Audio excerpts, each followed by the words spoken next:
오늘도 이렇게 부처님의 가르침을 함께 나누는 시간을 갖게 되어 참으로 기쁘고 감사한 마음입니다. 지금 이 순간 여러분께서는 어떤 마음으로 이 자리에 앉아 계신가요? 혹시 마음 한구석이 무겁지는 않으신지요? 아니면 알 수 없는 갈증이 목을 타고 올라오지는 않으신지요? 우리는 모두 알고 있습니다. 이 세상을 살아가는 일이 결코 쉽지 않다는 것을요.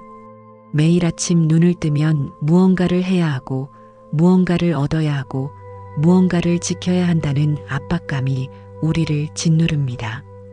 그렇게 하루하루를 살아가다 보면 어느새 우리 마음 한구석에는 작은 구멍이 뚫리기 시작합니다. 처음에는 너무 작아서 보이지도 않는 구멍입니다. 하지만 그 구멍을 통해 조금씩, 아주 조금씩 무언가가 새어 들어오기 시작합니다. 그것이 바로 오늘 우리가 함께 살펴볼 탐욕의 비입니다. 옛 경전에 이런 말씀이 있습니다. 지붕이끼를 성기게 하면 비가 오면 곧 새는 것처럼 마음가짐을 조심하여 가지지 않으면 탐욕이 끌어 마음을 뚫는다라고 말입니다. 이 한 구절 속에 담긴 부처님의 깊은 지혜를 오늘 우리는 천천히, 아주 천천히 들여다보고자 합니다. 서두르지 마십시오.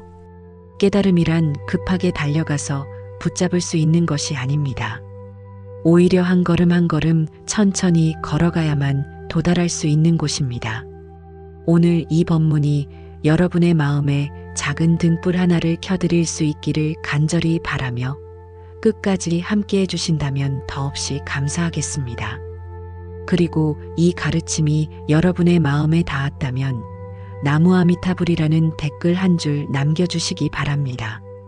그 한 줄 한 줄이 모여 더 많은 이들에게 부처님의 가르침이 전해질 수 있을 것입니다. 그럼 이제 함께 시작해 보겠습니다. 여러분, 집을 한번 떠올려 보십시오.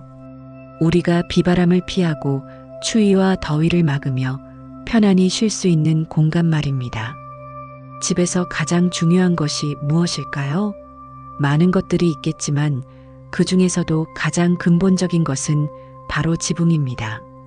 아무리 튼튼한 기둥을 세우고 아무리 견고한 벽을 쌓아도 지붕이 제대로 덮여 있지 않다면 그 집은 집의 역할을 할 수 없습니다.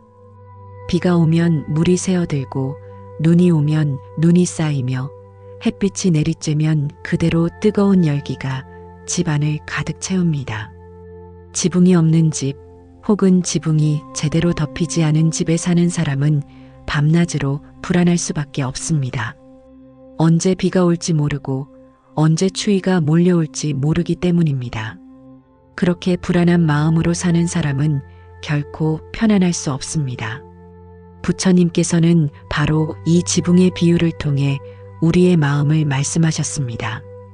우리의 마음도 마치 집과 같다는 것입니다. 그리고 그 마음의 지붕을 제대로 잇지 않으면 탐욕이라는 비가 새어 들어와 결국 우리 마음 전체를 적셔버린다는 것입니다. 처음에는 한두 방울에 불과했던 빗물이 점점 더 많이 새어들고 어느새 집 안 전체가 물바다가 되어버리는 것처럼 우리의 탐욕도 그렇게 시작됩니다. 생각해 보십시오. 탐욕이란 것이 처음부터 큰 모습으로 우리에게 다가오던가요? 아닙니다. 탐욕은 언제나 작은 것에서 시작됩니다. 조금만 더 이것 하나쯤은 다른 사람들도 다 가지고 있는데 나만 없으면 억울하지 않을까 하는 작은 생각에서 시작됩니다. 그 작은 생각이 마음 한구석에 작은 구멍을 뚫습니다. 처음에는 바늘구멍만 한 크기입니다. 하지만 그 구멍을 통해 탐욕의 빗물이 한 방울씩 떨어지기 시작하면 그 구멍은 점점 더 커집니다. 여러분도 경험해 보셨을 것입니다. 무언가를 갖고 싶다는 욕망이 생겼을 때 처음에는 그냥 한번 보기만 할까라는 생각으로 시작했지만 어느새 그것을 사기 위한 방법을 찾고 있는 자신을 발견한 경험 말입니다. 혹은 작은 불만으로 시작했던 마음이 어느새 큰 원망으로 변해 있는 것을 발견한 경험 말입니다.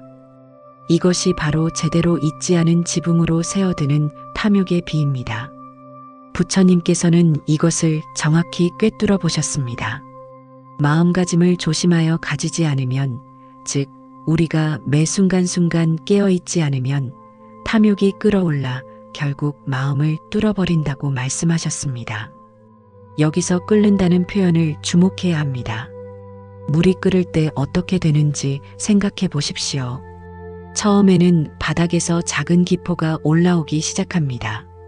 그러다가 점점 더 많은 기포가 생기고 결국에는 물 전체가 부글부글 끓어오르며 넘쳐 흐르게 됩니다. 탐욕도 정확히 그렇습니다. 마음 깊은 곳에서 작은 불만족으로 시작된 탐욕이 점점 끌어올라 결국에는 우리의 이성과 판단력을 모두 덮어버립니다. 그렇게 되면 우리는 더 이상 옳고 그름을 판단할 수 없게 됩니다. 오직 갖고 싶다, 더 가져야 한다. 이것이 없으면 행복할 수 없다는 생각만이 마음을 지배하게 됩니다. 이것이 얼마나 무서운 일인지 여러분은 아십니까? 탐욕에 사로잡힌 마음은 마치 독에 중독된 것과 같습니다. 처음에는 달콤한 맛에 취하지만 그 독이 온몸으로 퍼지면서 결국 자신을 파괴하게 됩니다. 하지만 중독된 사람은 그것이 독인 줄 모릅니다. 오히려 더 많이 원하게 됩니다. 이것이 바로 탐욕의 무서움입니다. 그렇다면 우리는 어떻게 해야 할까요? 부처님의 말씀은 분명합니다. 지붕을 제대로 이어야 한다는 것입니다. 하지만 마음의 지붕을 잇는다는 것은 무엇을 의미할까요? 이것은 단순히 욕망을 억누르거나 참는 것을 말하는 것이 아닙니다. 억지로 참는다고 해서 탐욕이 사라지는 것이 아니기 때문입니다. 오히려 억눌린 탐욕은 더 강하게 폭발할 수 있습니다. 마음의 지붕을 잇는다는 것은 깨어있음을 의미합니다. 매 순간순간 내 마음이 어디로 향하고 있는지, 무엇을 원하고 있는지, 왜 그것을 원하는지를 명확히 알아차리는 것을 말합니다. 이것이 바로 부처님께서 가르치신 정념, 바른 마음 챙김입니다. 생각해 보십시오. 지붕을 이을 때 어떻게 합니까? 기와 한 장 한 장을 정성스럽게 올려놓습니다. 어느 한 곳도 성기게 하지 않고 빈틈이 없도록 꼼꼼하게 잇습니다. 그래야만 비가 와도 물이 새지 않습니다. 마음의 지붕도 마찬가지입니다. 매 순간순간을 깨어있는 마음으로 채워나가야 합니다. 한순간도 방심하지 않고 한순간도 내 마음을 놓아버리지 않는 것입니다. 하지만 이것이 쉬운 일입니까? 결코 쉽지 않습니다. 우리는 끊임없이 방심합니다. 이 정도쯤이야 한 번쯤은 괜찮겠지라는 생각으로 마음의 경계를 늦춥니다. 그리고 바로 그 순간 탐욕의 빗물이 새어들기 시작합니다. 그러니 우리는 더욱 더 자신을 돌아보아야 합니다. 끊임없이 자신의 마음을 관찰하고 점검하고 바로잡아야 합니다. 경전에 이런 이야기가 전해옵니다. 어느 날 한 제자가 부처님께 여쭈었습니다. 세존이시여, 저는 매일 정진하고 있지만 여전히 마음이 흔들립니다. 어떻게 해야 마음을 굳건히 할 수 있습니까?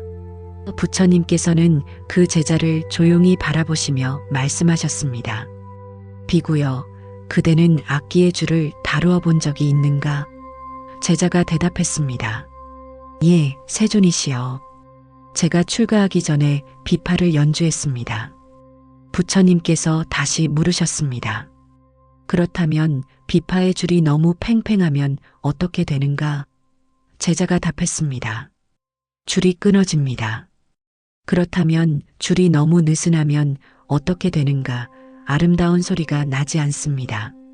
부처님께서 고개를 끄덕이시며 말씀하셨습니다. 그렇다.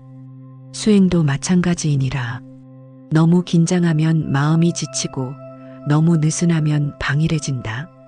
중도를 지켜야 하느니라. 이 가르침 속에 깊은 지혜가 담겨 있습니다. 마음의 지붕을 잇는 일도 마찬가지입니다. 너무 억지로 하면 오히려 마음이 다칠 수 있습니다. 하지만 너무 느슨하게 하면 틈이 생깁니다. 우리는 그 중간, 바로 적절한 긴장과 이완의 균형점을 찾아야 합니다. 이것이 바로 중도입니다. 그렇다면 구체적으로 어떻게 해야 할까요? 먼저 우리는 자신의 욕망을 있는 그대로 바라보아야 합니다. 욕망이 생겼을 때 그것을 부정하거나 억누르려 하지 마십시오. 대신 그 욕망을 있는 그대로 관찰하십시오. 아, 지금 내 마음속에 이런 욕망이 생겼구나. 이것은 무엇 때문에 생긴 것일까? 내가 진정으로 원하는 것은 무엇일까라고 자문해 보는 것입니다. 대부분의 경우 우리가 원한다고 생각하는 것은 진정으로 우리에게 필요한 것이 아닙니다. 우리는 다른 사람들이 가지고 있기 때문에, 혹은 사회가 그것을 가치 있다고 말하기 때문에, 아니면 그것을 가지면 인정받을 수 있을 것 같아서 원하는 것입니다. 하지만 그것을 얻고 나면 어떻게 됩니까? 잠시 동안은 만족스럽지만 곧 또 다른 욕망이 생겨납니다. 이것이 바로 탐욕의 본성입니다. 결코 채워지지 않는 끝없는 갈증입니다. 부처님께서는 이것을 정확히 보셨습니다. 그래서 우리에게 욕망의 근원을 보라고 하셨습니다. 욕망 그 자체가 문제가 아니라 욕망에 대한 우리의 태도가 문제라는 것입니다. 우리가 욕망을 내 것이라고 생각하고 그것을 채워야만 행복할 수 있다고 믿는 순간 우리는 고통의 길로 들어서게 됩니다. 이제 탐욕이라는 비에 대해 더 깊이 들여다보겠습니다. 비는 하늘에서 내립니다. 우리가 원하든 원하지 않든 비는 내릴 때가 되면 내립니다. 마찬가지로 탐욕도 외부에서 옵니다. 우리가 사는 이 세상은 끊임없이 우리에게 무언가를 원하도록 만듭니다. 광고는 우리에게 이것을 사지 않으면 뒤처진다고 말합니다. 주변 사람들은 자신들이 가진 것을 자랑하며 우리도 그것을 가져야 한다고 암시합니다. 사회는 끊임없이 성공하고 더 많이 벌고 더 높이 올라가라고 압박합니다. 이런 외부의 자극들이 마치 비처럼 우리에게 쏟아집니다. 하지만 여기서 중요한 것은 비가 내린다고 해서 모든 집이 다 젖는 것은 아니라는 사실입니다. 지붕이 제대로 잊혀진 집은 아무리 큰 비가 와도 집안은 건조하고 따뜻합니다. 마찬가지로 마음의 지붕이 제대로 잊혀진 사람은 아무리 많은 유혹과 자극이 쏟아져도 흔들리지 않습니다. 하지만 지붕이 성긴 집은 어떻습니까? 작은 비에도 물이 새어들기 시작합니다.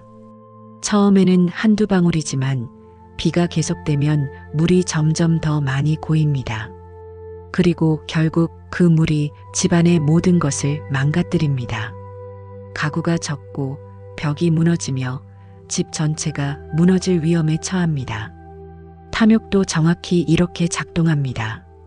처음 탐욕이 마음에 들어올 때는 별것 아닌 것처럼 보입니다. 이것 하나쯤은 다른 사람들도 다 아는데 라는 생각으로 작은 욕망을 허용합니다. 하지만 그 작은 허용이 문제입니다. 한번 허용된 탐욕은 더 큰 탐욕을 불러옵니다.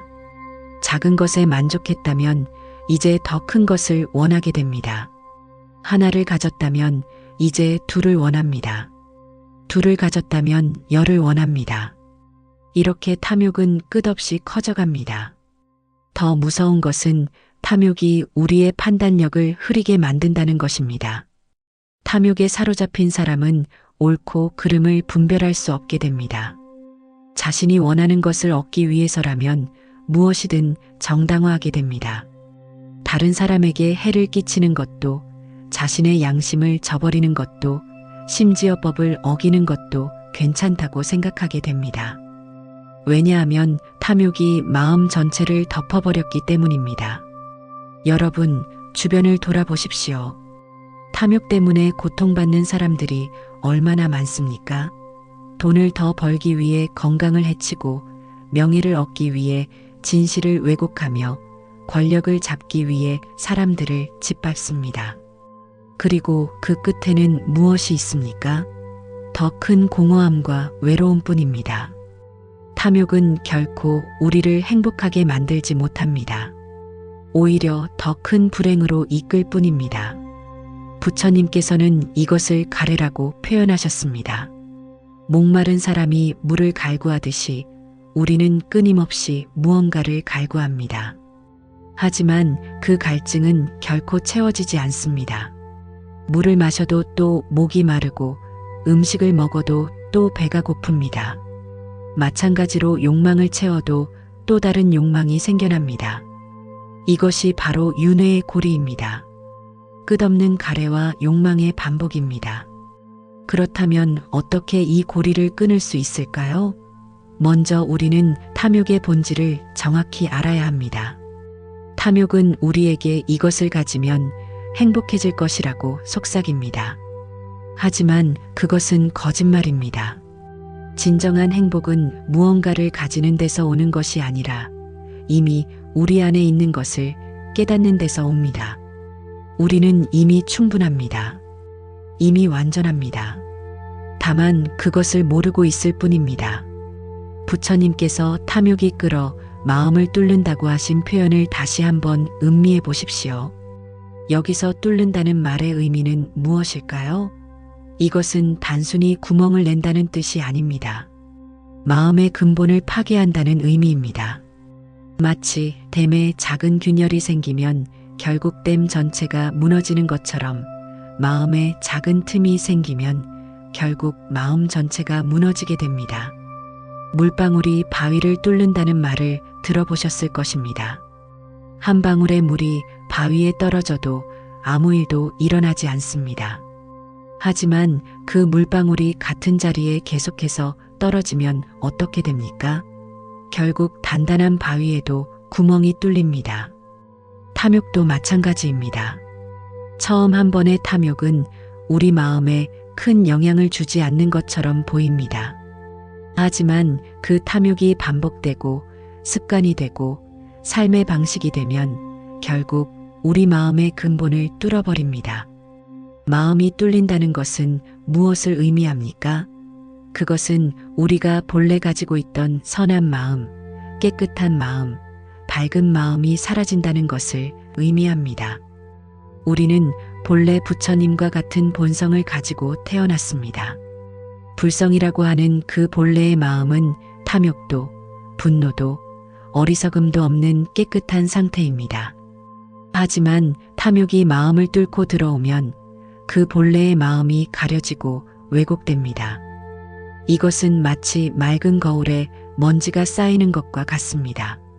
거울의 본성은 맑고 깨끗합니다. 하지만 먼지가 쌓이면 거울은 더 이상 사물을 있는 그대로 비추지 못합니다. 왜곡된 모습, 흐릿한 모습만 보일 뿐입니다. 마찬가지로 탐욕이 쌓인 마음은 세상을 있는 그대로 보지 못합니다. 모든 것을 욕망의 대상으로만 봅니다. 사람을 만나도 저 사람에게서 무엇을 얻을 수 있을까라고 생각하고 아름다운 자연을 보아도 어떻게 하면 저것을 내 것으로 만들 수 있을까라고 생각합니다. 이렇게 마음이 뚫리면 우리는 진정한 평화를 잃게 됩니다. 항상 무언가를 얻으려고 애쓰고 항상 무언가를 지키려고 불안해하며 항상 무언가를 잃을까봐 두려워합니다. 이것이 바로 고통입니다. 부처님께서 말씀하신 사성제의 첫 번째 고제가 바로 이것입니다. 삶은 고통이다. 하지만 이 고통은 어디에서 오는가? 바로 탐욕에서 옵니다. 생각해 보십시오. 만약 우리에게 아무런 욕망이 없다면 고통도 없을 것입니다. 무언가를 원하지 않으면 얻지 못해도 괴롭지 않고 무언가를 집착하지 않으면 잃어도 슬프지 않습니다. 하지만 욕망이 있으면 그것을 얻기 위해 애쓰고 얻고 나면 잃을까봐 걱정하며 잃으면 절망합니다. 이 모든 것이 고통입니다. 부처님께서는 이 고통의 원인을 정확히 파악하셨습니다. 그리고 그 원인을 제거하는 방법도 가르쳐 주셨습니다. 그것이 바로 팔정도입니다. 바른 견해, 바른 생각, 바른 말, 바른 행동, 바른 생활, 바른 노력, 바른 마음 챙김, 바른 집중. 이 8가지 바른 길을 걸어가면 우리는 탐욕의 사슬을 끊을 수 있습니다. 하지만 이 길은 쉽지 않습니다. 우리는 오랜 세월 동안 탐욕과 함께 살아왔습니다. 그것이 우리의 습관이 되었고 우리의 성격이 되었으며 우리의 삶의 방식이 되었습니다. 그러니 하루아침에 그것을 바꿀 수는 없습니다. 하지만 포기해서는 안 됩니다. 한 걸음 한 걸음 천천히 그러나 꾸준히 나아가야 합니다. 마음의 지붕을 잇는다는 것은 결국 깨어있음을 의미한다고 말씀드렸습니다. 그렇다면 깨어있다는 것은 구체적으로 무엇을 의미할까요? 이것은 단순히 잠을 자지 않는다는 뜻이 아닙니다. 영적으로 깨어있다는 것, 의식이 명료하다는 것을 의미합니다. 우리는 대부분의 시간을 반쯤 잠든 상태로 살아갑니다. 아침에 눈을 뜨고 일어나지만 우리의 의식은 여전히 흐릿합니다. 습관적으로 씻고, 습관적으로 먹고, 습관적으로 일을 합니다. 무엇을 하고 있는지, 왜 하고 있는지, 이것이 진정으로 내가 원하는 것인지 묻지 않습니다. 그냥 해야 하니까, 다들 하니까, 어제도 했으니까, 오늘도 합니다. 이렇게 깨어있지 않은 상태로 살아가면 우리는 자신의 마음이 어디로 가고 있는지 알지 못합니다. 탐욕이 슬며시 들어와도 알아차리지 못하고 분노가 일어나도 그것을 보지 못하며 어리석음에 빠져도 그것을 깨닫지 못합니다. 이것이 바로 무명, 어둠 속에서 사는 것입니다. 부처님께서는 우리에게 깨어나라고 하십니다. 매 순간순간을 명료한 의식으로 살아가라고 하십니다. 밥을 먹을 때는 밥 먹는 것에 집중하고 걸을 때는 걷는 것을 알아차리며 생각할 때는 자신이 무엇을 생각하고 있는지 분명히 알라고 하십니다. 이것이 바로 마음챙김 사티입니다. 마음챙김은 마음의 지붕을 잇는 가장 중요한 도구입니다. 우리가 매 순간 깨어있으면 탐욕이 들어오려고 할 때 그것을 즉시 알아차릴 수 있습니다. 아, 지금 내 마음에 욕망이 일어나고 있구나라고 분명히 보게 됩니다. 그리고 그것을 보는 순간 이미 그 욕망의 힘은 약해집니다. 왜냐하면 우리가 알아차린 것은 이미 우리가 그것과 하나가 아니라는 것을 의미하기 때문입니다. 이것이 매우 중요한 지점입니다. 우리가 욕망에 사로잡혀 있을 때는 우리와 욕망이 하나입니다. 나는 이것을 원한다가 아니라 나는 이것이다가 되어버립니다. 하지만 마음챙김을 통해 욕망을 관찰하면 나와 욕망 사이에 공간이 생깁니다. 그 공간에서 우리는 선택할 수 있습니다. 이 욕망을 따를 것인가 아니면 놓아버릴 것인가. 이것은 마치 강물을 보는 것과 같습니다. 강물에 빠져 있으면 우리는 물살에 휩쓸립니다. 어디로 가는지도 모르고 어떻게 빠져나올지도 모릅니다. 하지만 강둑에 서서 강물을 보면 어떻습니까? 물이 어디서 와서 어디로 흘러가는지 분명히 볼 수 있습니다. 마찬가지로 우리가 마음을 관찰하면 욕망이 어디서 일어나고 어떻게 흘러가는지 볼 수 있습니다. 하지만 이 마음챙김을 계속 유지하는 것이 쉽지 않습니다. 조금만 방심하면 우리는 다시 무의식의 상태로 빠져듭니다. 그래서 부처님께서는 끊임없는 노력, 정진을 강조하셨습니다. 마치 지붕을 이을 때 기와 한 장 한 장을 정성스럽게 올려놓듯이 우리도 매 순간순간을 깨어있는 마음으로 채워나가야 합니다. 이것이 수행입니다. 수행이란 특별한 시간에 특별한 장소에서만 하는 것이 아닙니다. 삶의 모든 순간이 수행입니다. 아침에 눈을 뜨는 순간부터 밤에 잠들기까지 우리가 하는 모든 행동, 모든 생각, 모든 말이 수행의 대상입니다. 이렇게 일상 속에서 깨어 있으려 노력할 때 우리는 조금씩 마음의 지붕을 완성해 나갈 수 있습니다. 지붕이 제대로 잊혀진 집은 어떤 모습일까요? 밖에서 아무리 큰 비가 내려도 집 안은 건조하고 따뜻합니다. 바람이 아무리 세차게 불어도 집 안은 고요하고 평화롭습니다. 그 집에 사는 사람은 날씨를 걱정하지 않습니다. 비가 오든 눈이 오든 자신의 집이 자신을 보호해 줄 것임을 믿기 때문입니다. 마음의 지붕이 제대로 잊혀진 사람도 이와 같습니다.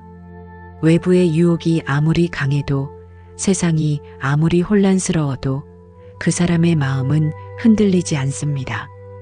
평화롭고 고요합니다. 이것이 바로 해탈의 경지입니다. 탐욕과 분노와 어리석음으로부터 자유로워진 상태입니다. 하지만 이것은 세상과 단절되어 산다는 의미가 아닙니다. 오히려 그 반대입니다. 마음이 평화로운 사람은 세상을 더욱 깊이 이해하고 더욱 깊이 사랑할 수 있습니다. 왜냐하면 자신의 욕망에 가려지지 않고 사물을 있는 그대로 볼 수 있기 때문입니다. 사람들을 만날 때도 이 사람에게서 무엇을 얻을 수 있을까가 아니라 이 사람은 어떤 고통을 겪고 있을까, 내가 어떻게 도울 수 있을까를 생각합니다. 이것이 바로 자비입니다. 자비는 탐욕의 반대편에 있습니다. 탐욕은 취하는 것이고 자비는 주는 것입니다. 탐욕은 자신만을 생각하는 것이고 자비는 다른 이를 생각하는 것입니다. 탐욕은 집착하는 것이고 자비는 놓아주는 것입니다. 부처님께서 깨달음을 얻으신 후 처음 하신 일이 무엇입니까? 그 깨달음을 혼자만 간직하지 않으시고 다른 이들과 나누신 것입니다.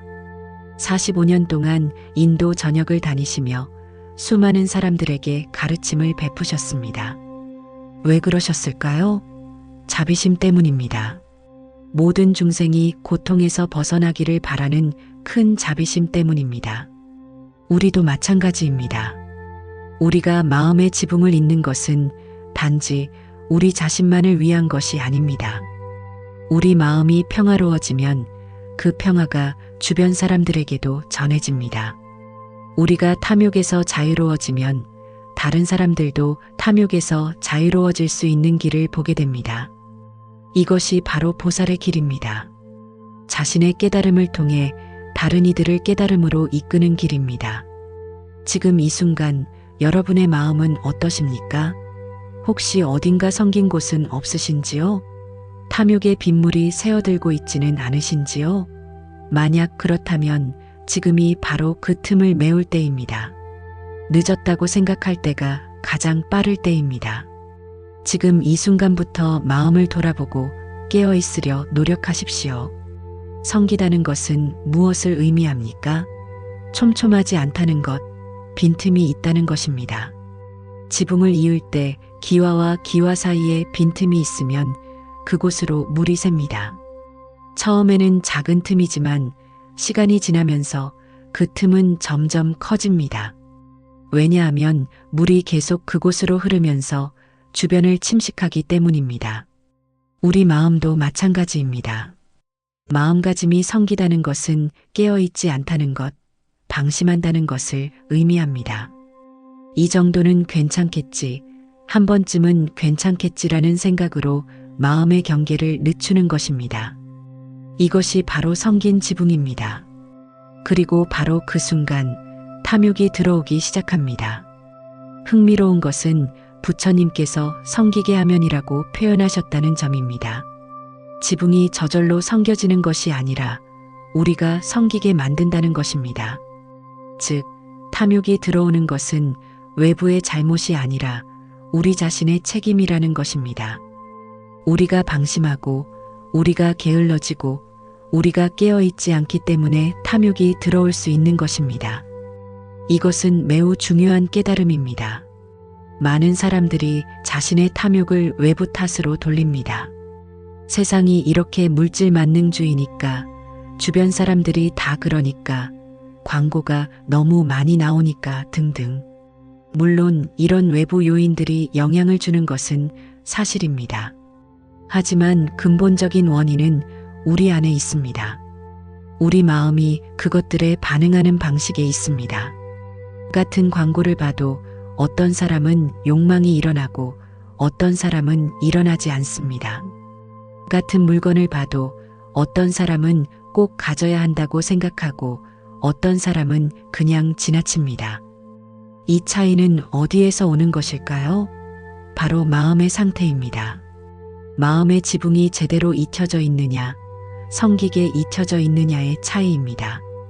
부처님께서는 우리에게 책임을 돌려주십니다. 하지만 이것은 우리를 비난하시는 것이 아닙니다. 오히려 우리에게 힘을 주시는 것입니다. 왜냐하면 원인이 우리 안에 있다는 것은 해결책도 우리 안에 있다는 것을 의미하기 때문입니다. 우리가 마음의 지붕을 성기게 만들었다면 우리는 그것을 다시 촘촘하게 만들 수도 있습니다. 우리에게 그 힘이 있습니다. 이것이 바로 불교의 가르침이 주는 큰 희망입니다. 우리는 운명의 희생양이 아닙니다.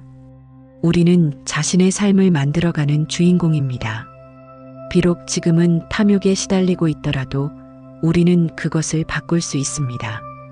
비록 지금은 고통스럽더라도 우리는 그 고통에서 벗어날 수 있습니다. 그 길을 부처님께서 보여주셨고 우리는 그 길을 따라갈 수 있습니다. 부처님께서는 마음가짐을 조심하여 가지지 않으면이라고 말씀하셨습니다. 여기서 조심하여 가진다는 표현을 깊이 생각해 봐야 합니다. 이것은 단순히 조심스럽게 행동한다는 의미를 넘어섭니다. 매 순간순간 자신의 마음을 살피고 점검하고 바로잡는다는 의미입니다. 마음을 가진다는 것은 마음의 주인이 된다는 것입니다. 많은 사람들이 마음의 노예로 살아갑니다. 마음이 가라고 하면 가고 마음이 하라고 하면 합니다. 화가 나면 화를 내고 욕심이 생기면 욕심을 채우려 합니다. 하지만 이것은 마음을 가진 것이 아니라 마음에 끌려다니는 것입니다. 진정으로 마음을 가진다는 것은 마음을 관찰하고 다스릴 수 있다는 것입니다.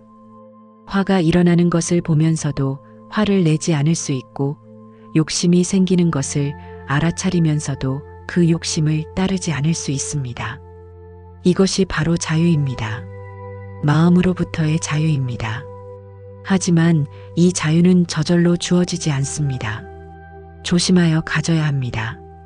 조심한다는 것은 주의를 기울인다는 것, 깨어있다는 것, 놓치지 않는다는 것을 의미합니다.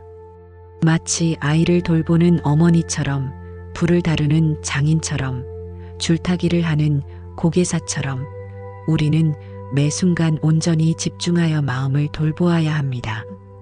이것이 쉬운 일입니까? 결코 쉽지 않습니다. 우리의 마음은 원숭이와 같아서 이곳저곳 뛰어다니기를 좋아합니다. 한 곳에 머무르지 못하고 끊임없이 움직입니다. 과거를 후회하고 미래를 걱정하며 현재를 놓칩니다. 이렇게 산란한 마음을 다스리는 것은 참으로 어려운 일입니다. 하지만 불가능한 일은 아닙니다. 부처님께서도 처음부터 완벽하셨던 것은 아닙니다. 오랜 수행을 통해 마음을 다스리는 법을 배우셨습니다. 6년 동안의 고행, 수많은 시행착오, 그리고 마침내 보리수 아래에서의 깨달음. 이 모든 과정이 우리에게 보여주는 것은 무엇입니까? 깨달음은 가능하다는 것입니다. 누구나 노력하면 도달할 수 있다는 것입니다. 우리도 마찬가지입니다. 지금 당장은 어렵더라도 계속 노력하면 조금씩 나아질 것입니다.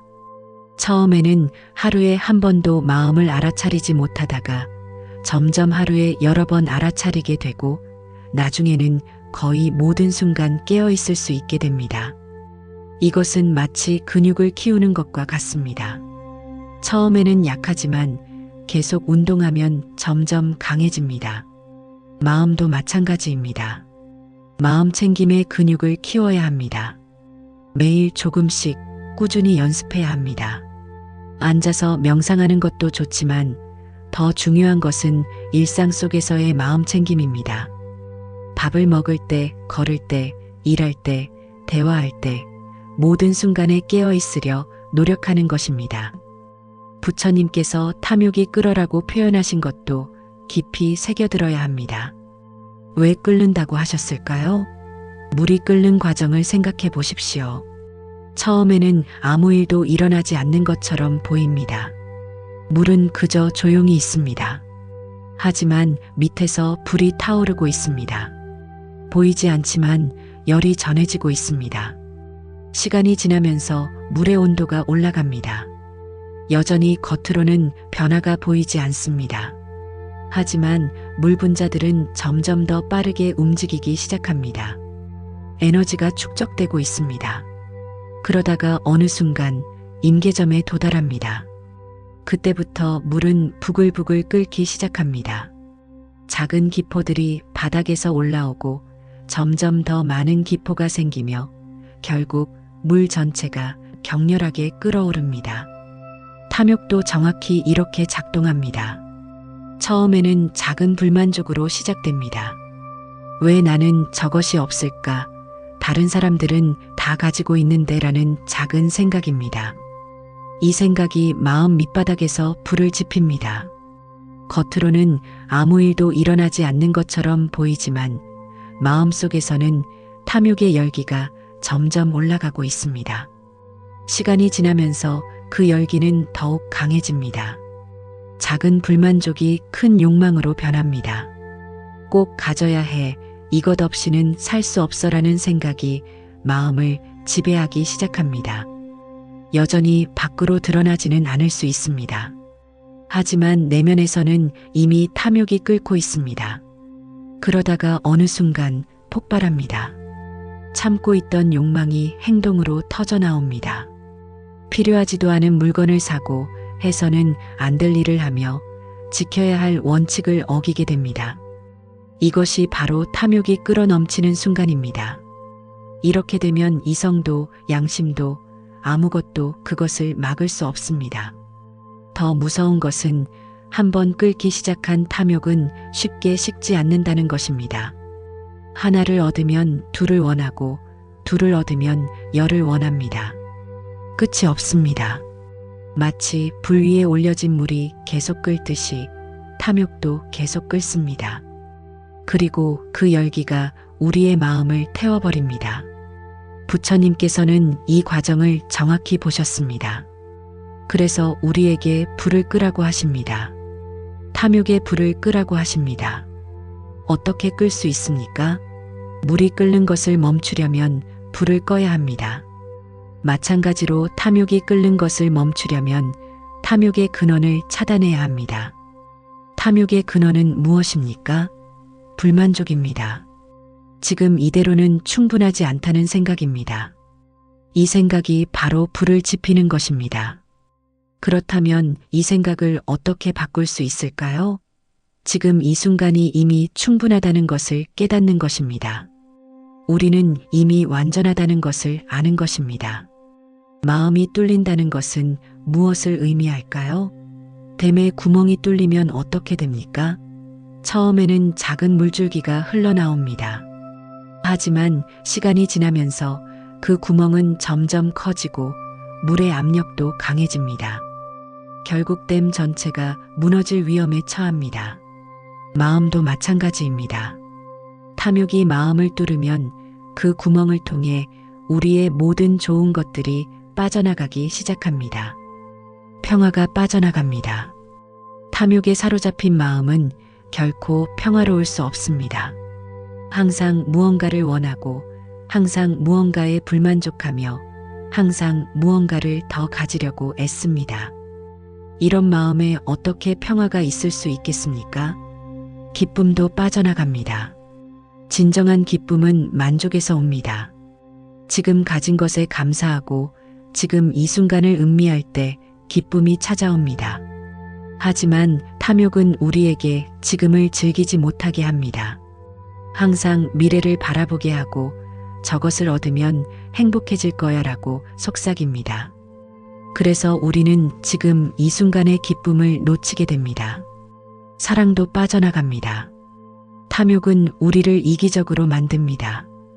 다른 사람을 진정으로 사랑하기보다는 그 사람에게서 무엇을 얻을 수 있을지를 생각하게 만듭니다.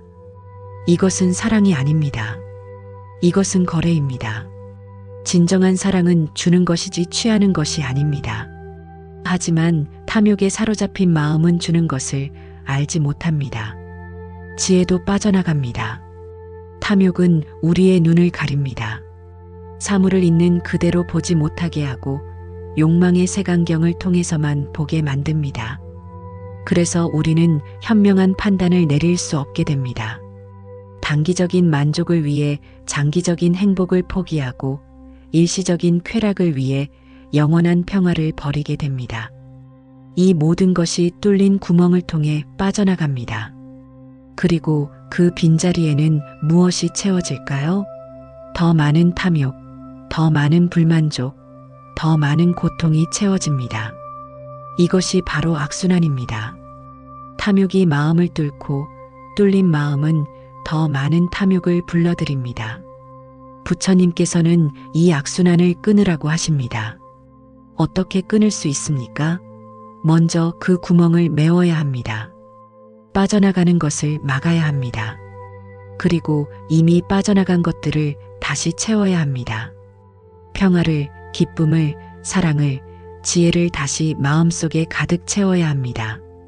이것이 바로 수행의 목적입니다. 잃어버린 것을 되찾는 것입니다. 아니, 정확히 말하면 우리가 원래 가지고 있었지만 잊고 있던 것을 다시 발견하는 것입니다. 우리는 본래 평화롭고 기쁘고 사랑이 넘치며 지혜로운 존재입니다. 다만 탐욕과 분노와 어리석음에 가려져 그것을 보지 못할 뿐입니다. 옛날 어느 마을에 한 목수가 살았습니다. 그는 평생 집을 짓는 일을 해왔고 수많은 아름다운 집들을 지어왔습니다. 하지만 정작 자신의 집은 제대로 짓지 못했습니다. 항상 다른 사람의 집을 짓느라 바빴기 때문입니다. 세월이 흘러 목수는 늙었고 이제는 은퇴할 때가 되었습니다. 그는 생각했습니다. 이제 나도 내 집을 제대로 지어야겠다. 하지만 몸은 이미 지쳐 있었고 마음도 예전 같지 않았습니다. 에이, 대충 지어도 되겠지. 어차피 나 혼자 살 집인데 하는 생각이 들었습니다. 그래서 그는 좋은 재료를 쓰지 않았습니다. 나무도 제대로 다듬지 않았고 기둥도 튼튼하게 세우지 않았으며 지붕도 성기게 이었습니다. 이 정도면 되겠지 하면서 빨리 끝내고 싶었습니다. 그렇게 집이 완성되었습니다. 처음에는 괜찮았습니다. 날씨가 좋을 때는 아무 문제가 없었습니다. 하지만 첫 비가 내렸을 때 문제가 시작되었습니다. 지붕 여기저기서 물이 새기 시작했습니다. 처음에는 한두 곳이었지만 점점 더 많은 곳에서 물이 새어들었습니다. 목수는 당황했지만 다음에 고치지 뭐 하면서 미루었습니다. 하지만 비는 계속 내렸고 구멍은 점점 커졌습니다. 급기야 천장이 무너질 지경이 되었습니다. 목수는 후회했습니다. 처음부터 제대로 지을걸. 나 자신을 위한 집인데 왜 대충 지었을까? 하지만 이미 늦었습니다. 집을 다시 지어야 했습니다. 이 이야기가 우리에게 무엇을 말해줍니까? 우리 마음의 집도 마찬가지입니다. 우리는 종종 다른 사람들에게는 좋은 모습을 보이려 하면서 정작 자신의 마음은 돌보지 않습니다. 남들 앞에서는 착한 사람, 성실한 사람, 훌륭한 사람으로 보이려 하지만 혼자 있을 때는 마음을 방치합니다. 이 정도는 괜찮겠지, 아무도 안 보니까 하면서 마음의 경계를 늦춥니다. 하지만 마음은 스스로를 속일 수 없습니다. 남들은 모를지 몰라도 우리 자신은 압니다. 우리가 어떤 생각을 하고 있는지, 어떤 욕망을 품고 있는지, 어떤 의도를 가지고 있는지 우리 자신은 정확히 압니다. 그리고 그것이 우리의 마음을 만듭니다. 부처님께서는 이렇게 말씀하셨습니다. 마음은 모든 것의 선두에 선다. 마음이 주인이고 마음이 만든다. 더러운 마음으로 말하거나 행동하면 괴로움이 그를 따른다. 수레바퀴가 소의 발자국을 따르듯이 깨끗한 마음으로 말하거나 행동하면 즐거움이 그를 따른다. 그림자가 형체를 따르듯이 이 말씀의 의미를 깊이 새겨야 합니다. 우리의 삶은 우리 마음이 만듭니다. 마음이 더러우면 삶이 괴롭고 마음이 깨끗하면 삶이 즐겁습니다. 그러니 무엇보다 중요한 것은 마음을 잘 돌보는 것입니다. 마음의 집을 제대로 짓는 것입니다. 작은 것을 무시하지 마십시오. 한 방울의 물이 무슨 대수냐고 생각할 수 있습니다. 하지만 그 한 방울이 모여 강을 이루고 바다를 이룹니다.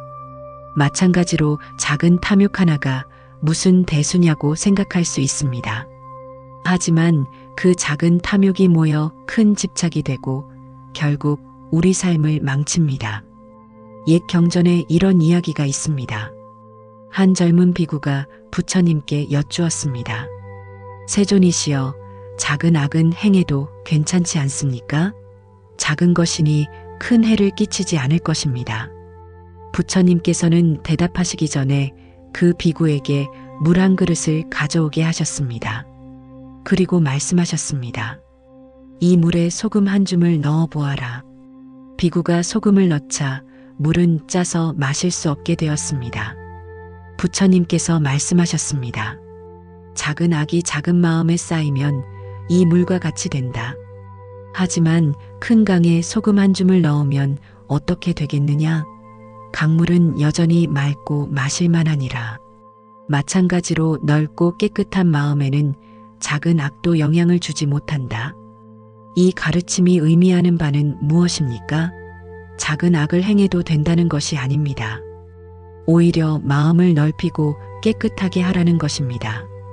그래야 작은 것들에 흔들리지 않을 수 있습니다. 하지만 마음이 좁고 더러우면 작은 것 하나도 큰 영향을 미칩니다. 지붕을 이을 때도 마찬가지입니다. 기와 한 장 한 장이 중요합니다. 한 장을 대충 올려놓으면 그곳이 약점이 됩니다. 바람이 불 때 그 기와가 먼저 날아가고 비가 올 때 그곳으로 물이 셉니다. 그러니 한 장 한 장을 정성스럽게 올려놓아야 합니다. 우리의 마음 수행도 마찬가지입니다. 매 순간순간이 중요합니다. 한순간을 대충 넘기면 그것이 습관이 됩니다. 한 번의 방심이 계속된 방심으로 이어집니다. 한 번의 작은 탐욕이 큰 탐욕의 시작이 됩니다. 그러니 작은 것부터 조심해야 합니다. 아침에 눈을 뜰 때부터 시작하십시오. 눈을 뜨는 그 순간 깨어 있으십시오. 오늘 하루도 깨어있는 마음으로 살겠다고 다짐하십시오. 세수를 할 때도 그냥 습관적으로 하지 마시고 물의 느낌을 느끼십시오. 밥을 먹을 때도 음식의 맛을 음미하고 이 음식이 어떻게 내 앞에 오게 되었는지 생각하십시오. 이렇게 일상의 작은 순간들을 깨어있는 마음으로 채워가십시오. 처음에는 어렵습니다. 몇 분도 안 되어 마음이 딴 곳으로 가버립니다. 하지만 계속 연습하십시오. 마음이 떠나갔다는 것을 알아차리면 다시 현재로 돌아오십시오. 이것을 반복하십시오. 수천 번, 수만 번 반복하십시오. 이것이 바로 수행입니다. 화려하지 않습니다. 극적이지도 않습니다. 그저 평범한 일상 속에서 매 순간 깨어있으려 노력하는 것입니다. 하지만 이 평범한 노력이 모여서 비범한 결과를 만들어냅니다.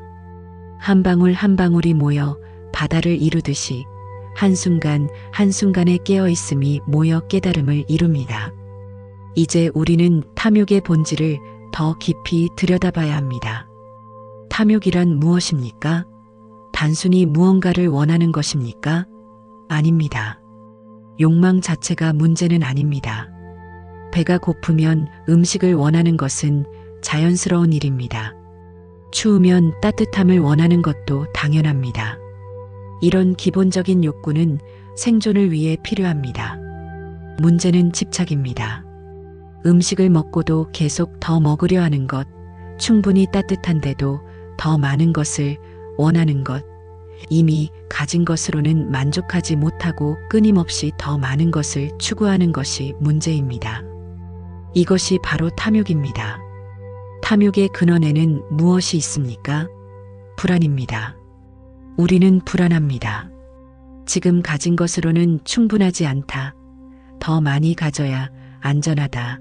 다른 사람들보다 뒤처지면 안 된다는 불안이 우리를 지배합니다. 이 불안이 탐욕을 낳습니다. 하지만 아이러니하게도 탐욕을 채우려 할수록 불안은 더 커집니다. 왜냐하면 탐욕은 결코 만족을 모르기 때문입니다. 하나를 얻으면 둘을 원하고 둘을 얻으면 열을 원합니다. 그리고 더 많이 가질수록 잃을 것도 많아집니다. 그래서 더 불안해집니다. 이것이 바로 탐욕의 덫입니다. 부처님께서는 이것을 정확히 꿰뚫어 보셨습니다. 그래서 우리에게 만족을 배우라고 하십니다. 지족, 알고 만족하는 것을 배우라고 하십니다. 지금 가진 것으로 충분하다는 것을 아는 것입니다. 이것이 탐욕에서 벗어나는 첫걸음입니다. 하지만 만족한다는 것이 포기한다는 의미는 아닙니다. 더 나은 삶을 추구하는 것을 그만두라는 의미도 아닙니다. 오히려 그 반대입니다. 진정으로 만족할 줄 아는 사람만이 진정한 성장을 할 수 있습니다. 왜냐하면 그는 불안에서 오는 강박적인 추구가 아니라 지혜에서 우러나오는 자연스러운 성장을 할 수 있기 때문입니다. 탐욕에 사로잡힌 사람은 실제로는 성장하지 못합니다. 겉으로는 더 많은 것을 얻고 더 높은 곳에 올라가는 것처럼 보이지만 내면은 점점 더 텅 비어갑니다. 반면 만족할 줄 아는 사람은 겉으로는 천천히 가는 것처럼 보이지만 내면은 점점 더 풍요로워집니다. 이것은 마치 나무와 같습니다. 빨리 자라는 나무는 속이 약합니다. 바람에 쉽게 부러지고 오래가지 못합니다. 반면 천천히 자라는 나무는 단단합니다. 비바람을 견디고 수백 년을 삽니다. 우리의 성장도 마찬가지입니다. 탐욕으로 빨리 얻은 것은 쉽게 무너지지만 지혜로 천천히 쌓은 것은 영원합니다. 비가 지붕을 때리는 소리를 들어보셨습니까? 지붕이 제대로 잊혀진 집안에서 듣는 빗소리는 참으로 평화롭습니다. 밖에서는 비가 쏟아지지만 안은 따뜻하고 건조합니다. 그 빗소리는 위협이 아니라 오히려 평화를 더해줍니다. 안전하다는 느낌, 보호받고 있다는 느낌을 줍니다. 하지만 지붕이 성긴 집에서 듣는 빗소리는 어떻습니까? 그것은 공포입니다. 비가 내릴 때마다 저기서 또 물이 새는 것은 아닐까, 천장이 무너지는 것은 아닐까 하는 불안감이 엄습합니다. 같은 빗소리인데 전혀 다른 경험이 됩니다. 우리 삶의 어려움도 마찬가지입니다. 어려움은 누구에게나 옵니다. 비가 선택적으로 내리지 않듯이 삶의 고난도 선택적으로 오지 않습니다. 부자에게도 가난한 사람에게도 젊은이에게도 노인에게도 고난은 찾아옵니다. 하지만 그 고난을 어떻게 경험하는지는 사람마다 다릅니다. 마음의 지붕이 잘 잊혀진 사람은 어려움이 와도 흔들리지 않습니다. 물론 괴롭습니다. 고통스럽습니다. 하지만 그것에 압도되지 않습니다.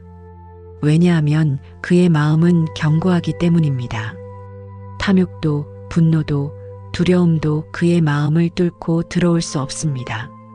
그는 어려움 속에서도 평화를 유지할 수 있습니다. 반면 마음의 지붕이 성긴 사람은 작은 어려움에도 무너집니다. 작은 손실에도 절망하고 작은 실패에도 좌절합니다. 왜냐하면 그의 마음에 이미 탐욕이 가득 차 있기 때문입니다. 모든 것을 탐욕의 눈으로 보고 모든 것을 집착의 마음으로 붙잡으려 하기 때문입니다. 부처님께서 말씀하신 고통의 소멸, 열반이란 무엇입니까? 어려움이 없는 상태를 말하는 것이 아닙니다. 몸이 있는 한 늙고 병들고 죽는 것은 피할 수 없습니다. 하지만 그것에 대한 정신적 고통, 즉 집착에서 오는 고통은 소멸시킬 수 있습니다. 이것이 바로 열반입니다. 열반에 든 사람도 아픕니다. 하지만 그 아픔을 있는 그대로 받아들입니다.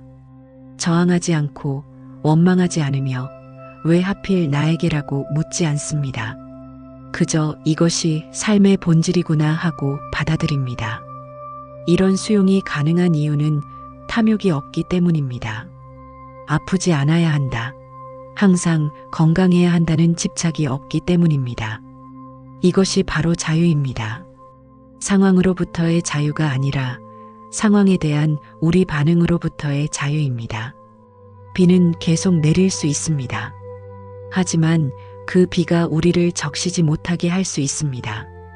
어려움은 계속 올 수 있습니다. 하지만 그 어려움이 우리 마음을 무너뜨리지 못하게 할 수 있습니다. 지금까지 개인의 마음에 대해 주로 이야기했습니다. 하지만 우리는 혼자 사는 것이 아닙니다. 우리는 함께 살아갑니다. 그리고 우리의 마음은 서로 영향을 주고받습니다. 한 사람의 탐욕은 다른 사람에게도 전염될 수 있고 한 사람의 평화도 다른 사람에게 전해질 수 있습니다. 생각해 보십시오. 여러분이 탐욕에 사로잡혀 있으면 주변 사람들은 어떻게 됩니까? 그들도 불안해집니다. 나만 뒤처지는 것은 아닐까? 나도 더 가져야 하는 것은 아닐까 하는 생각이 듭니다. 이렇게 탐욕은 전염됩니다. 마치 한 집의 지붕이 무너지면 옆집도 위험해지는 것처럼 한 사람의 마음이 무너지면 주변 사람들도 영향을 받습니다. 하지만 반대도 마찬가지입니다. 여러분이 만족할 줄 알고 평화로우면 주변 사람들도 안정을 찾습니다. 저 사람을 보니 꼭 많이 가져야 행복한 것은 아니구나. 진정한 평화는 밖이 아니라 안에 있구나 하는 것을 배웁니다. 이렇게 평화도 전염됩니다. 부처님의 제자들 이야기를 생각해 보십시오. 부처님께서 깨달음을 얻으신 후 처음에는 혼자 그 평화를 즐기고 계셨습니다. 하지만 브라흐마 천신이 나타나 간청했습니다. 세존이시여, 중생들을 위해 법을 설하여 주십시오. 조금만 눈에 티끌이 있는 자들이 있사오니 그들은 법을 듣고 깨달을 수 있을 것입니다. 부처님께서는 자비심으로 세상을 돌아보셨습니다. 그리고 고통받는 중생들을 보셨습니다. 그래서 결심하셨습니다. 이 가르침을 나누리라고. 그렇게 45년 동안 법을 설하시며 수많은 사람들을 깨달음으로 이끄셨습니다. 우리도 마찬가지입니다. 우리가 마음의 지붕을 잇는 것은 우리만을 위한 것이 아닙니다. 우리 주변의 모든 사람들을 위한 것입니다. 우리가 평화로우면 그 평화가 퍼져나갑니다. 우리가 탐욕에서 자유로우면 다른 이들도 그 자유를 보게 됩니다. 이것이 바로 보살도입니다. 자신만의 깨달음에 만족하지 않고 그 깨달음을 다른 이들과 나누는 길입니다. 자신의 마음의 지붕을 잇는 것만으로는 충분하지 않습니다. 다른 이들도 그들의 지붕을 잘 잇도록 도와야 합니다. 이것이 진정한 자비입니다. 여러분, 마음의 지붕을 잇는 일은 한 번 끝나면 완성되는 것이 아닙니다. 집의 지붕도 계속 관리해야 합니다. 시간이 지나면 기와가 낡고 틈이 생기며 보수가 필요합니다. 마찬가지로 우리 마음도 계속 돌보아야 합니다. 한번 수행했다고 끝나는 것이 아닙니다. 평생의 과제입니다. 하지만 이것이 부담이 되어서는 안 됩니다. 오히려 기쁨이 되어야 합니다. 왜냐하면 이 여정 자체가 바로 깨달음이기 때문입니다. 목적지에 도달하는 것이 중요한 것이 아니라 가는 과정 자체가 중요합니다. 매 순간 깨어 있으려 노력하는 그 자체가 이미 깨달음입니다. 선사들은 이렇게 말했습니다. 깨달음을 구하는 마음이 곧 깨달음이다. 무슨 말입니까? 깨달음은 먼 미래에 있는 것이 아니라 바로 지금 여기에 있다는 것입니다. 우리가 진실로 깨달음을 구하고 진실로 수행한다면 그 순간 이미 우리는 깨달음의 길 위에 있는 것입니다. 마음의 지붕을 잇는 일도 마찬가지입니다. 완벽한 지붕을 만드는 것이 목표가 아닙니다. 완벽한 지붕이란 존재하지 않습니다. 항상 보수하고 점검하고 개선해야 합니다. 하지만 바로 그 과정 속에서 우리는 배우고 성장하며 깨달아갑니다. 여러분이 지금 이 순간 마음을 돌아보고 계시다면 이미 여러분은 지붕을 잇고 계시는 것입니다. 탐욕을 알아차리려 노력하고 계시다면 이미 여러분은 탐욕으로부터 자유로워지고 계시는 것입니다. 완벽하지 않아도 괜찮습니다. 때로 실수해도 괜찮습니다. 중요한 것은 계속 노력하는 것입니다. 부처님께서 말씀하셨습니다. 떨어지는 빗방울이 마침내 물병을 채우듯이 지혜로운 사람은 조금씩 조금씩 선을 쌓아 마침내 선으로 가득 찬다. 한 번에 모든 것을 이루려 하지 마십시오. 한 걸음 한 걸음, 한순간 한순간을 소중히 여기십시오. 그 작은 노력들이 모여 큰 변화를 만들어냅니다. 지금까지 긴 시간 동안 함께 부처님의 가르침을 나누었습니다. 지붕잇기의 비유를 통해 우리는 마음 수행의 중요성을 보았습니다. 탐욕이 어떻게 우리 마음을 뚫고 들어오는지, 그리고 어떻게 그것을 막을 수 있는지 함께 살펴보았습니다. 하지만 가장 중요한 것은 이 모든 가르침을 실천하는 것입니다. 아는 것만으로는 충분하지 않습니다. 행해야 합니다. 부처님께서도 말씀하셨습니다. 내가 길을 보여줄 수는 있지만 그 길을 걷는 것은 너희들의 몫이다. 그렇습니다. 부처님께서도 모든 깨달은 스승들도 길을 가르쳐 줄 수는 있지만 직접 걷는 것은 각자가 해야 합니다. 아무도 여러분을 대신해서 깨달아 줄 수 없습니다. 아무도 여러분을 대신해서 마음의 지붕을 이어줄 수 없습니다. 이것은 오직 여러분 자신만이 할 수 있는 일입니다. 그렇다면 지금 당장 무엇을 할 수 있을까요? 먼저 이 순간 자신의 마음을 들여다보십시오. 지금 이 순간 여러분의 마음은 어디에 있습니까? 과거에 머물러 있습니까? 미래를 걱정하고 있습니까? 아니면 지금 이 순간 바로 여기에 있습니까? 대부분의 경우 우리의 마음은 지금 여기에 없습니다. 과거의 후회나 미래의 걱정 속에 빠져 있습니다. 이것이 바로 방심입니다. 마음이 지금을 떠나 있는 것입니다. 그리고 마음이 지금을 떠나 있을 때 지붕에 틈이 생깁니다. 그 틈으로 탐욕이, 분노가, 어리석음이 들어옵니다. 그러니 지금 이 순간으로 돌아오십시오. 호흡을 느껴보십시오. 들숨과 날숨을 알아차리십시오. 몸의 감각을 느껴보십시오. 앉아있는 느낌, 옷이 피부에 닿는 느낌, 주변의 소리들을 느껴보십시오. 이렇게 지금 이 순간으로 돌아오는 것, 이것이 바로 마음의 지붕을 잇는 첫 번째 기와를 올려놓는 것입니다. 그리고 이 연습을 계속하십시오. 하루에 몇 번이고 마음이 어디로 갔는지 확인하고 다시 지금 이 순간으로 돌아오십시오. 처음에는 하루에 한두 번밖에 못할 수도 있습니다. 하지만 계속하다 보면 점점 더 자주 할 수 있게 됩니다. 그리고 어느 순간 거의 항상 깨어 있을 수 있게 됩니다. 탐욕이 일어날 때 그것을 억누르려 하지 마십시오. 대신 그것을 있는 그대로 관찰하십시오. 아, 지금 내 마음에 욕망이 일어나고 있구나 하고 알아차리십시오. 그 욕망이 어떤 느낌인지, 어떤 생각들을 불러일으키는지, 몸에서는 어떤 감각이 느껴지는지 자세히 관찰하십시오. 이렇게 관찰하다 보면 흥미로운 것을 발견하게 됩니다. 욕망은 실체가 없다는 것을 알게 됩니다. 그것은 마치 구름과 같아서 계속 변합니다. 처음에는 강렬해 보이지만 시간이 지나면 약해집니다. 붙잡으려 하면 손에 잡히지 않습니다. 이것이 바로 무아, 실체가 없다는 진리입니다. 욕망의 실체가 없다는 것을 깨달으면 그것에 대한 두려움이 사라집니다. 이 욕망이 나를 지배하면 어떡하지라는 두려움이 없어집니다. 왜냐하면 욕망은 우리가 아니기 때문입니다. 욕망은 그저 일어났다가 사라지는 현상일 뿐입니다. 우리는 그것을 관찰하는 자, 지켜보는 자입니다. 이런 관찰을 계속하다 보면 점점 더 욕망에 휘둘리지 않게 됩니다.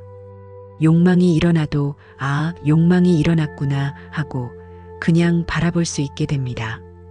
그리고 그것을 따를지 말지를 지혜롭게 선택할 수 있게 됩니다. 이것이 바로 자유입니다. 수행은 특별한 장소에서만 하는 것이 아닙니다. 절에 가거나 산속에 들어가야만 수행할 수 있는 것이 아닙니다. 오히려 일상 속에서의 수행이 더 중요합니다. 왜냐하면 우리는 일상을 살아가기 때문입니다. 밥을 먹을 때 그것을 수행으로 만드십시오. 음식의 맛을 천천히 음미하고 씹는 느낌을 알아차리며 이 음식이 내 몸에 영향을 준다는 것에 감사하십시오. 이렇게 먹으면 과식하지 않게 됩니다.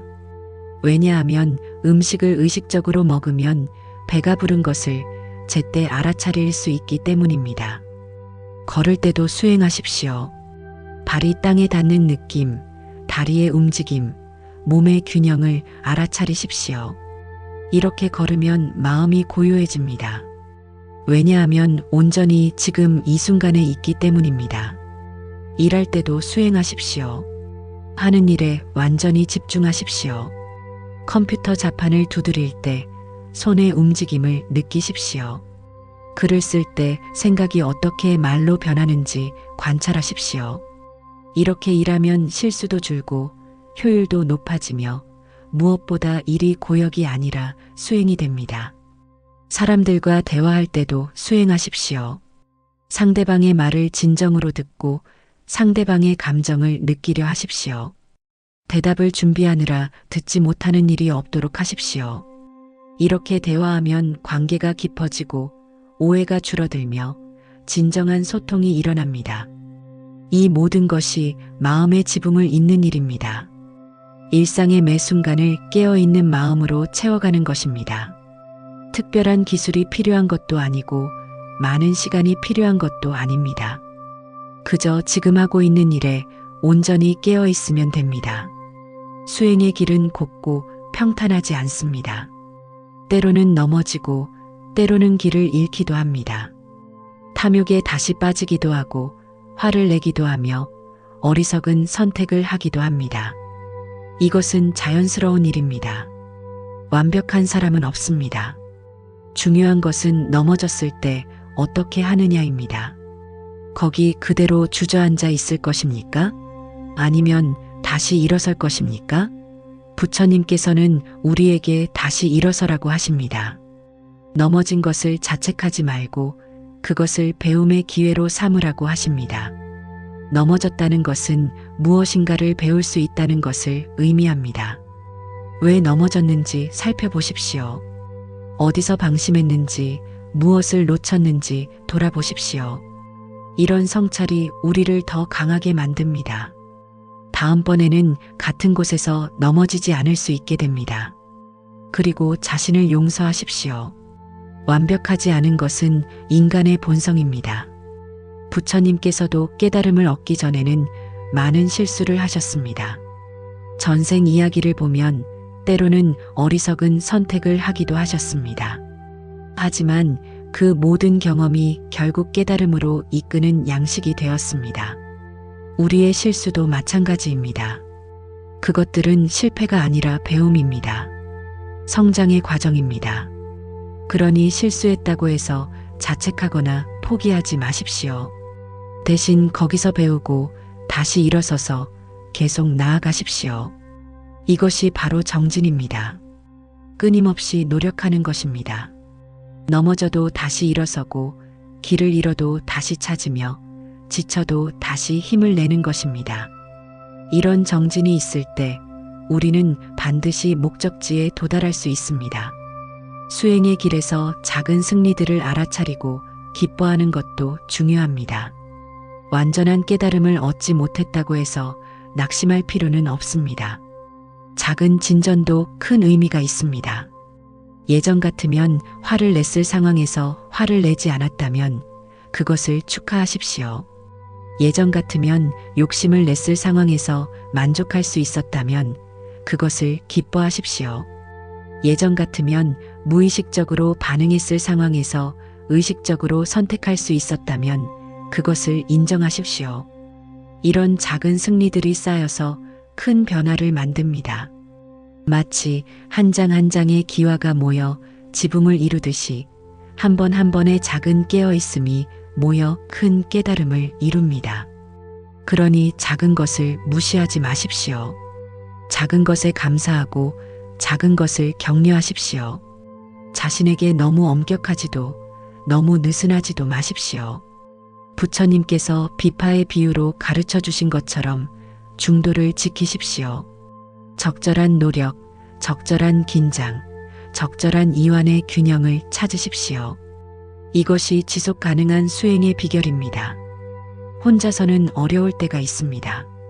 그럴 때는 같은 길을 가는 도반들을 찾으십시오. 함께 수행하는 사람들과 어울리십시오.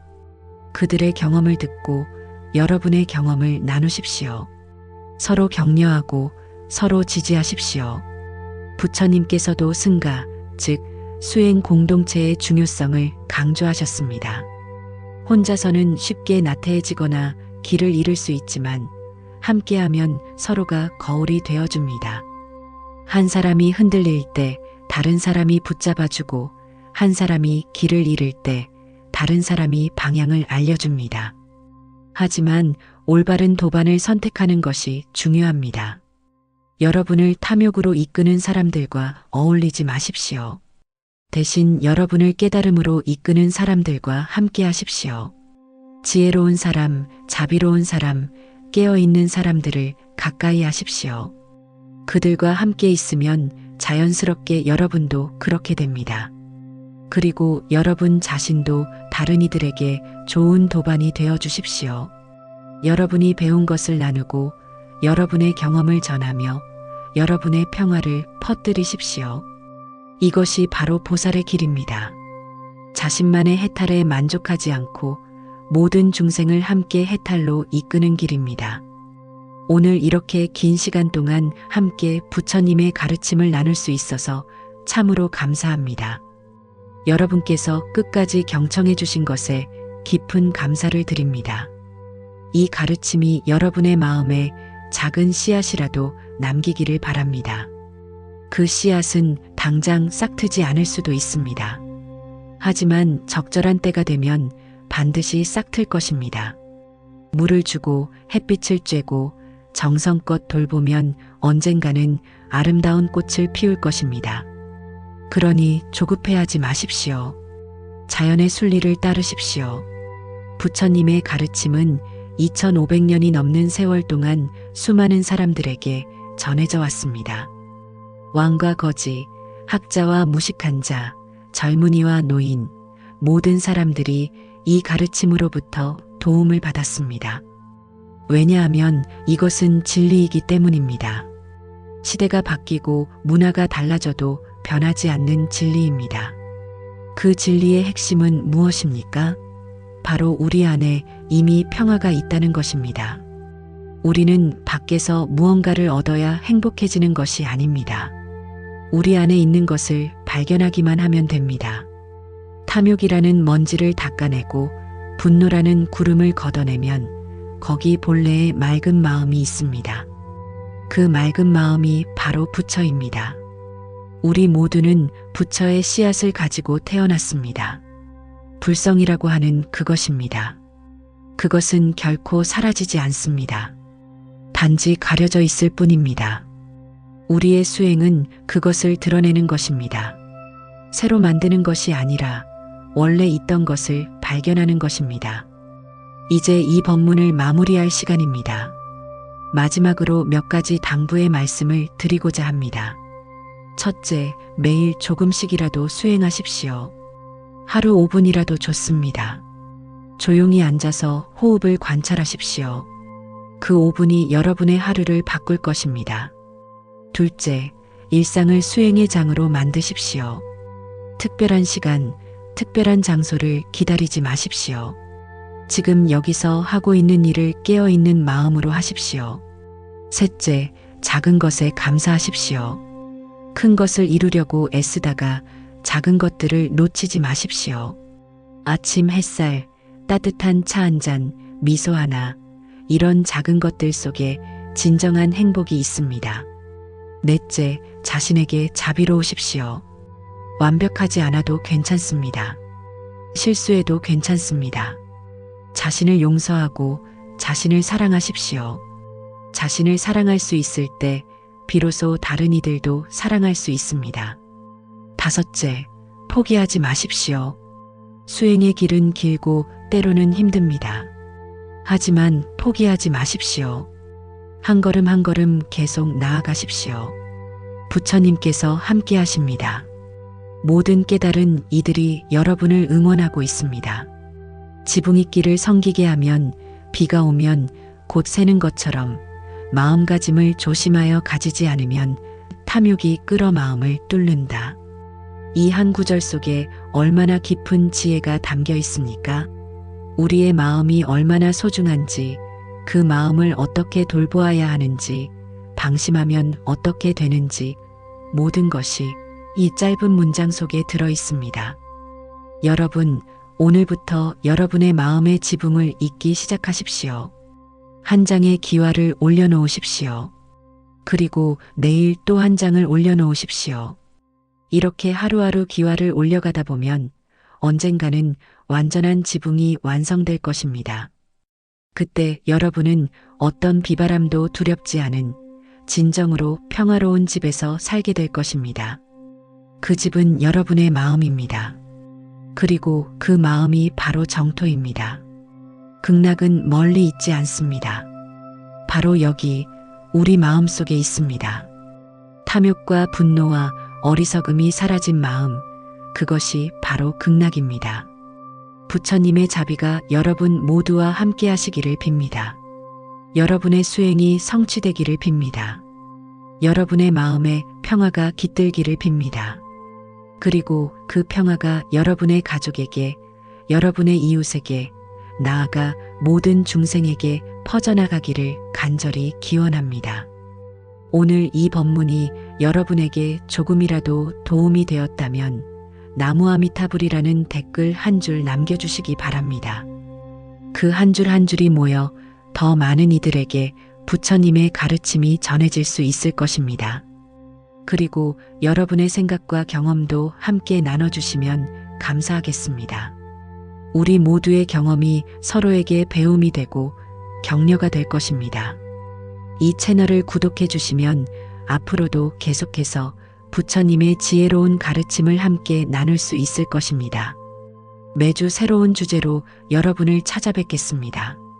함께 수행하고 함께 배우며 함께 깨달아가는 이 아름다운 여정을 계속 이어가시기 바랍니다. 마지막으로 다시 한번 말씀드립니다. 여러분의 마음은 소중합니다. 그 마음을 잘 돌보십시오. 매 순간 깨어 있으십시오. 탐욕의 비가 새어들지 않도록 지붕을 잘 이으십시오. 그리고 기억하십시오. 여러분은 혼자가 아닙니다. 부처님께서 모든 보살들이 그리고 같은 길을 가는 수많은 도반들이 함께하고 있습니다. 오늘도 이렇게 함께할 수 있어서 참으로 기쁘고 감사합니다. 여러분 모두 건강하시고 평안하시며 행복하시기를 바랍니다. 나무석가모니불, 나무아미타불, 나무관세음보살, 모든 중생이 고통에서 벗어나기를, 모든 중생이 행복하기를, 모든 중생이 깨달음을 얻기를 감사합니다.